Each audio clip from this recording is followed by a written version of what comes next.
तो हेलो दोस्तों, ABC coaching YouTube channel में आप सभी का स्वागत है। आप लोग कैसे हैं? आशा है आप लोग स्वस्थ और मस्त होंगे। बच्चों, आज की इस वीडियो में class 11th subject political science के चैप्टर 2 के most important BBI objective question देखने वाले हैं, जो कि आपके बोर्ड एग्जाम के लिए बहुत ही महत्वपूर्ण है। तो सभी विद्यार्थी इस वीडियो में अंत तक बने रहेंगे। वीडियो में बताए गए सभी क्वेश्चन आंसर को अपने कॉपी में नोट कर लीजिएगा और एग्जाम से पहले इसे आप लोगों को रिविजन कर लेना है, याद कर लेना है। तो चलिए बच्चों, वीडियो में आगे बढ़ने से पहले अपने सभी दोस्तों के साथ इस वीडियो को शेयर जरूर कर देंगे और आप सभी से रिक्वेस्ट है, चैनल पर नए हैं चैनल को सब्सक्राइब करने के साथ बेल आइकन को भी प्रेस जरूर कर लीजिएगा। चलिए बच्चों, वीडियो में आगे बढ़ते हैं।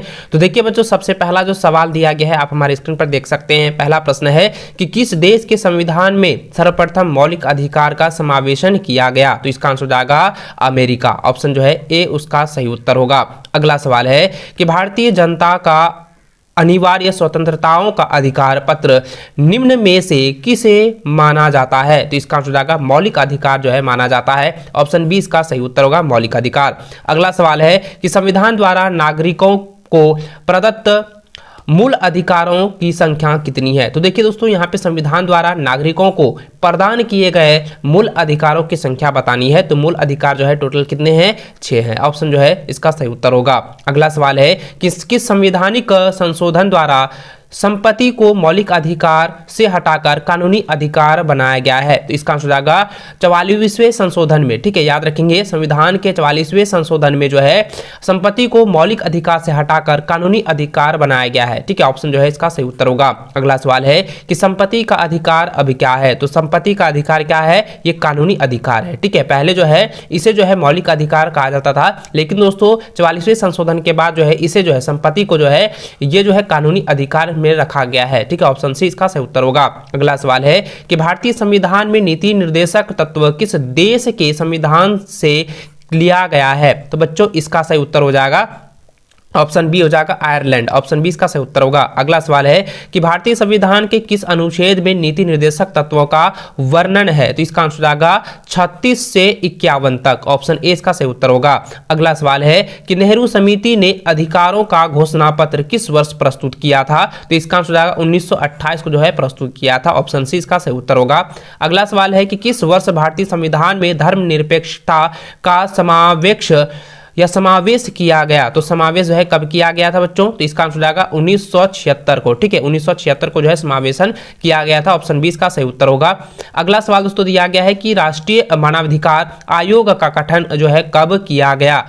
राष्ट्रीय मानवाधिकार आयोग का गठन कब किया गया? तो इसका आंसर हो जाएगा ऑप्शन नंबर सी इसका सही उत्तर होगा 1993 ईस्वी। अगला सवाल है संविधान में मौलिक अधिकारों का संरक्षक किसे बनाया गया? तो देखिए बहुत बार एग्जाम में क्वेश्चन पूछा गया है, रिपीटेड सवाल है। इसका आंसर हो जाएगा न्यायपालिका को जो है संविधान मौलिक अधिकार का संरक्षक कहा गया है, बनाया गया है। ऑप्शन जो है सी इसका सही उत्तर होगा। अगला सवाल है कि जीवन और दैहिक स्वतंत्रता का संरक्षण किस अनुच्छेद में वर्णित है? तो इसका आंसर हो जाएगा option number B. Option B इसका सही उत्तर होगा 21। ठीक है, इसको नोट कर लीजिए। अगला सवाल है कि पुलिस किसी अभियुक्त को कितने घंटे के अंदर निकटतम न्यायाधीश के समक्ष जो है प्रस्तुत करता है? तो दोस्तों इसका हो जाएगा 24 घंटे के अंदर जो है 24 घंटे के अंदर जो है न्यायाधीशों के पास जो है पुलिस अपराधियों को प्रस्तुत करता है। ऑप्शन जो है इसका ए जो है सही उत्तर होगा। अगला सवाल है कि निवारक नजरबंदी के तहत अधिकतम कितने दिनों के लिए व्यक्ति को गिरफ्तार किया जा सकता है? तो इसका आंसर हो जाएगा दोस्तों, इसका आंसर हो जाएगा 90 दिनों के लिए जो है अधिकतम जो है गिरफ्तार किया जा सकता है। ठीक, इसको आप लोग नोट कर लीजिए, एग्जाम में पूछे जाएंगे। अगला सवाल है कि संविधान के अनुसार कितने वर्ष से कम उम्र के बच्चों को किसी कारखानों या खदान या अन्य किसी खतरनाक काम में नियोजित नहीं किया जा सकता है? तो ये कई बार एग्जाम में पूछा गया है, रिपीटेड सवाल है। इसका आंसर हो जाएगा 14 वर्ष। ठीक है, ऑप्शन जो है ए इसका सही उत्तर होगा।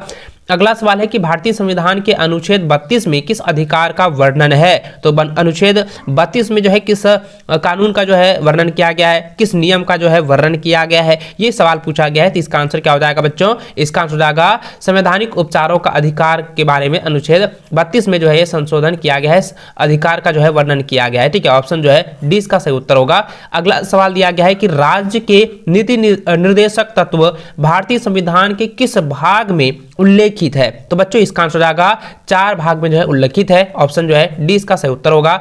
अगला सवाल है कि मौलिक कर्तव्यों की सूची का समावेश किस संवैधानिक संशोधन द्वारा किया गया है? तो इसका आंसर हो जाएगा 42वें संशोधन में किया गया है, ऑप्शन बी इसका सही उत्तर होगा।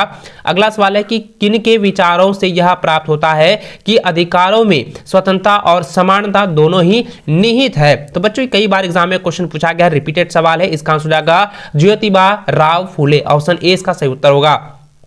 अगला सवाल है कि संपत्ति का अधिकार भारतीय संविधान के किस अनुच्छेद में है? देखिए संपत्ति का अधिकार भारतीय संविधान में किस अनुच्छेद में दिया गया है, मैंने अभी आप लोगों को बताया और मैंने पहले भी आपको इसके बारे में पहले डिस्कस कर चुका हूं। तो इसका आंसर हो जाएगा दोस्तों 300A, ठीक है, याद रखेंगे 300A, ऑप्शन जो है सी इसका सही उत्तर होगा, नोट कर लीजिए। अगला सवाल दोस्तों दिया गया कि भारतीय संविधान के किस भाग को मैग्ना कार्टा कहा जाता है? मैग्ना कार्टा जो है भारतीय संविधान के किस भाग को कहा जाता है? तो बच्चों इसका आंसर हो जाएगा भाग 3 को कहा जाता है, ठीक है, ऑप्शन जो है ए इसका सही उत्तर होगा।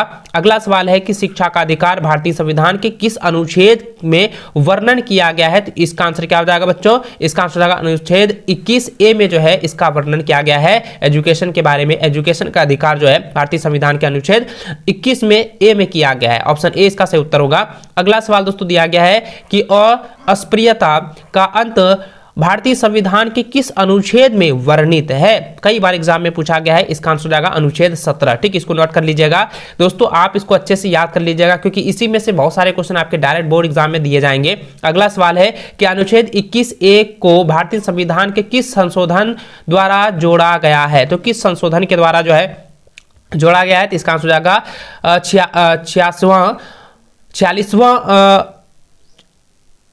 86वां संविधान संशोधन, ठीक है, 86वां संविधान संशोधन में जो है अनुच्छेद 21A को जो है जोड़ा गया है, ऑप्शन जो है ए, सॉरी, ऑप्शन डी जो है इसका सही उत्तर होगा। अगला सवाल है डॉक्टर भीमराव अंबेडकर या डॉक्टर भीम अंबेडकर ने भारतीय संविधान के किस अनुच्छेद को संविधान का हृदय एवं आत्मा कहा है? तो देखिए अनुच्छेद, यहाँ पे जरा ध्यान दीजिएगा, ये बहुत इंपॉर्टेंट सवाल है दोस्तों और ये कई बार एग्जाम में पूछे जा चुके हैं, रिपीटेड सवाल है, ठीक है, इसको नोट कर लीजिएगा। देखिए डॉक्टर भीमराव अंबेडकर ने भारतीय संविधान के किस अनुच्छेद को संविधान का हृदय कहा है? तो संविधान का हृदय जो है कहा है किसमें और आत्मा कहा है? अनुच्छेद 32 में, ठीक, इसको नोट कर लीजिए, बहुत इंपॉर्टेंट सवाल है, रिपीटेड सवाल है और ये कई बार एग्जाम में पूछे जा चुके हैं, ठीक है। अगला सवाल दोस्तों यहाँ पे देख सकते हैं, दिया गया है कि अनुच्छेद 29 एवं 30 में किसका उपबंध है? तो बच्चों इसका जो आंसर हो जाएगा संस्कृति एवं शिक्षा संबंधी अधिकार का जो है उपबंध है, ठीक है, ऑप्शन जो है ए इसका सही उत्तर होगा। अगला सवाल है कि कारखानों में बालकों के नियोजन का प्रतिषेध भारतीय संविधान के किस अनुच्छेद में है? तो इसका आंसर ऑप्शन नंबर बी अनुच्छेद 24 में है, ठीक है, इसको आप लोग नोट कर लीजिए। अगला सवाल है कि धार्मिक स्वतंत्रता का अधिकार संविधान के किस अनुच्छेद में वर्णित है? किस अनुच्छेद में जो है वर्णित किया गया है? तो बच्चों इसका आंसर क्या हो जाएगा? इसका हो जाएगा 25 से 28, ऑप्शन डी इसका सही उत्तर होगा। अगला सवाल है कि मानव के दुर्व्यवहार और बलात्कार श्रम का प्रतिषेध किस अनुच्छेद में वर्णित है? बहुत बार एग्जाम में क्वेश्चन पूछा गया है, रिपीटेड सवाल है, इसको नोट कर लीजिएगा, इसका आंसर हो जाएगा ऑप्शन नंबर ए अनुच्छेद 23, ठीक, इसको नोट कर लीजिए। अगला सवाल दोस्तों दिया गया है कि सार्वजनिक पद पर कोई व्यक्ति अवैध रूप से आसीन हो तो, ठीक है, आसीन हो तो कौन रिट जारी की जा सकती है? तो इसका आंसर हो जाएगा ऑप्शन नंबर सी अधिकार परीक्षा जो है जारी की जा सकती है। इस प्रकार से दोस्तों आज की इस वीडियो में 30 ऐसे ऑब्जेक्टिव क्वेश्चन देखे हैं जो कि आपके एग्जाम के लिए बहुत ही महत्वपूर्ण है, इसको एग्जाम से पहले आप लोगों को नोट कर लेना है, रिविजन हर हाल में कर लेना है। चलिए बच्चों इस वीडियो में अंत तक बने रहने के लिए बहुत बहुत धन्यवाद। जय हिंद, वंदे मातरम।